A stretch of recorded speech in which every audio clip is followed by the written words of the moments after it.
Jangan lakukan sesuatu kalau itu merusak, mengganggu kesehatan jasmani kita. Mau berobat mau enggak, kalau udah waktunya mati, mati aja. Kalau belum waktunya mati, ya enggak mati, enggak begitu. Berobat ini bukan urusan mati atau hidup, tapi urusan sehat apa tidak. Barang siapa membunuh diri dengan besi, maka besi itu di tangannya ditusukkan ke dalam perutnya di neraka jahanam. Tetap begitu selamanya.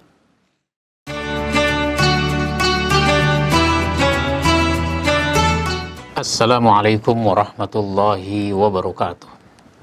Alhamdulillah, wassalatu wassalamu ala rasulillah, nabiyyina Muhammadin wa ala alihi wa ashabihi wa mawala. Wala hawla wala quwata illa billah, amma ba'd. Para pemirsa kaum muslimin yang dimuliakan Allah subhanahu wa ta'ala, kita bahas pada kesempatan ini bagian ketiga tentang akhlak kepada diri kita sendiri. Apa saja itu? Yang pertama atau poin yang kelima, yaitu menjaga kesehatan jasmani. Setiap kita punya keharusan menjaga kesehatan jasmani. Ini akhlak kita kepada diri sendiri. Maka jangan lakukan sesuatu kalau itu merusak, mengganggu kesehatan jasmani kita. Misalnya bersikap berlebihan. Berlebihan itu bisa merusak jasmani kita. Makanya kita disuruh makan, disuruh minum. Wa kulu washrobu, tapi wala tusrifu. Makan dan minumlah kamu, jangan berlebih-lebihan. Dan ternyata banyak orang punya penyakit, penyakitnya karena kelebihan, bukan karena kekurangan. Makanya Allah nggak suka kepada orang-orang yang berlebih-lebihan. Jadi jangan merusak jasmani, tapi harus menjaga kesehatan jasmani. Lalu jangan mengkonsumsi yang sudah jelas-jelas bisa merusak diri kita sendiri, mengganggu kesehatan jasmani kita.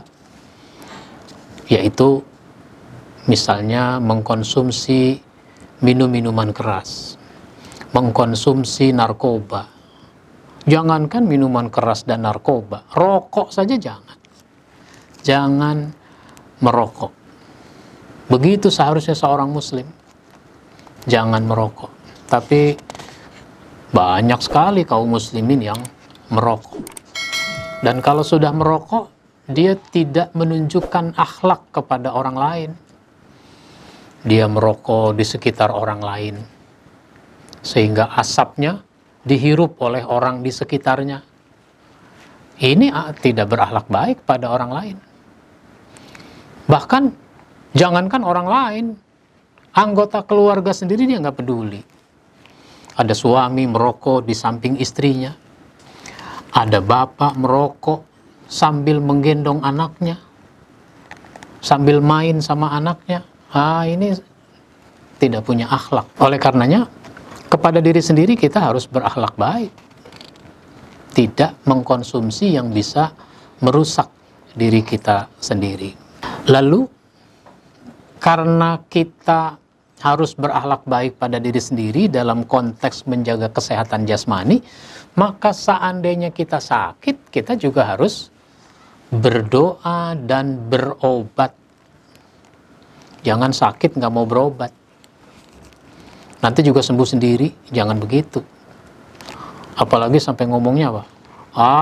Mau berobat mau enggak, kalau udah waktunya mati, mati aja. Kalau belum waktunya mati, ya nggak mati, nggak begitu. Berobat ini bukan urusan mati atau hidup, tapi urusan sehat apa tidak. Oleh karenanya Rasulullah Shallallahu Alaihi Wasallam dalam hadis riwayat Bukhari itu menyebutkan, ma anzalallahu azza wa jalla min da'in illa wa anzala lahu dawaan. Tiada Allah subhanahu wa ta'ala, tiada Allah azza wa jalla menurunkan satu penyakit kecuali dia menurunkan juga obatnya. Jadi kalau ada penyakit, pasti ada obatnya. Cuma alimahu man alimahu wa jahilahu man jahilahu, diketahui oleh orang yang mengetahui dan tidak diketahui oleh orang yang tidak mengerti. Sehingga apa yang dulu bukan obat sekarang jadi obat. Kenapa? Orang baru tahu kalau itu obat. Padahal itu dari dulu sudah ada, cuma nggak tahu. Mengkudu ada nggak? Udah ada dari dulu. Bahkan buah mengkudu itu dibuang begitu saja. Jatuh dari pohonnya sudah jadi sampah. Ternyata buah mengkudu bisa jadi obat sesudah diteliti. Kenapa? Dia jadi tahu setelah ada penelitian. Itu contoh. Banyak daun-daunan, buah-buahan itu bisa menjadi obat. Kemudian di dalam hadis yang lain riwayat Muslim, Rasulullah Shallallahu Alaihi Wasallam juga menyebutkan likulli da'in dawa. Faiza usiba dawa uddabar, faiza usiba dawaun adda'a bari'a biiznillah. Tiap-tiap penyakit itu ada obatnya. Semua penyakit ada obatnya. Maka kalau penyakit bertemu dengan obat, sembuhlah orang sakit dengan izin Allah. Yang menyembuhkan itu Allah. Obat hanya perantara, hanya sebab. Nah, oleh karenanya setiap muslim harus berakhlak pada dirinya sendiri dengan cara menjaga kesehatan jasmani. Yang terakhir, akhlak kepada diri sendiri itu adalah tidak membinasakan diri sendiri. Tidak membinasakan dirinya sendiri. Jangan membunuh dirinya sendiri. Yang disebut dengan bunuh diri. Jangan. Di dalam satu hadis, saya bacakan terjemahnya yang diriwayatkan oleh Muslim. Barang siapa membunuh diri dengan besi, maka besi itu di tangannya ditusukkan ke dalam perutnya di neraka jahanam. Tetap begitu selamanya. Jadi kalau orang bunuh diri dengan cara mengambil pisau, terus dia tusuk tubuhnya, nanti dia di neraka dihukum dengan cara itu. Di neraka dia menusuk-nusuk terus tubuhnya. Tetap begitu selamanya. Siapa yang meminum racun untuk membunuh dirinya, dia akan meminumnya seteguk demi seteguk dalam neraka jahanam. Tetap begitu selamanya. Kalau di dunia, dia minum racun, kelepar-kelepar mati. Di neraka, minum kelepar-kelepar tapi nggak mati. Terus begitu selamanya. Siapa yang menjatuhkan dirinya dari bukit untuk membunuh dirinya, nanti dia akan menjatuhkan dirinya dalam neraka jahanam. Tetap begitu selamanya.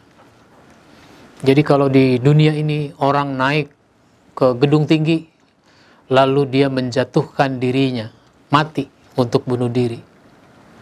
Nanti hukumannya di neraka begitu. Dia naik ke tempat yang tinggi, terus dia menjatuhkan dirinya, cuma nggak mati. Cuma merasakan sakit yang sangat. Nanti dia naik lagi, jatuhkan dirinya lagi, naik lagi, jatuhkan dirinya lagi. Terus begitu. Nah kalau orang bunuh diri dengan cara menabrakkan dirinya dengan kereta, nggak tahu ya nanti di neraka ada kereta apa enggak. Dia juga akan begitu. Dia akan disiksa dengan cara menabrakkan dirinya dengan sesuatu. Di dunia dia mati, tapi di neraka dia tidak mati. Oleh karenanya sayangi diri kita sendiri, jasmani, rohani, itu harus kita perlakukan dengan sebaik-baiknya. Nah inilah bahasan kita bagian akhir tentang akhlak kepada diri sendiri. Dari sini nanti kita baru bisa berakhlak baik kepada orang lain, berakhlak baik kepada binatang, berakhlak baik kepada lingkungan hidup apabila kita sudah berakhlak baik kepada diri kita sendiri. Mudah-mudahan bermanfaat. Mohon maaf bila ada hal-hal yang kurang berkenan. Insya Allah kita akan lanjutkan dengan bab yang lain dalam kajian tentang akhlak. Kita cukupkan. Wabillahi taufiq wal hidayah. Wassalamualaikum warahmatullahi wabarakatuh.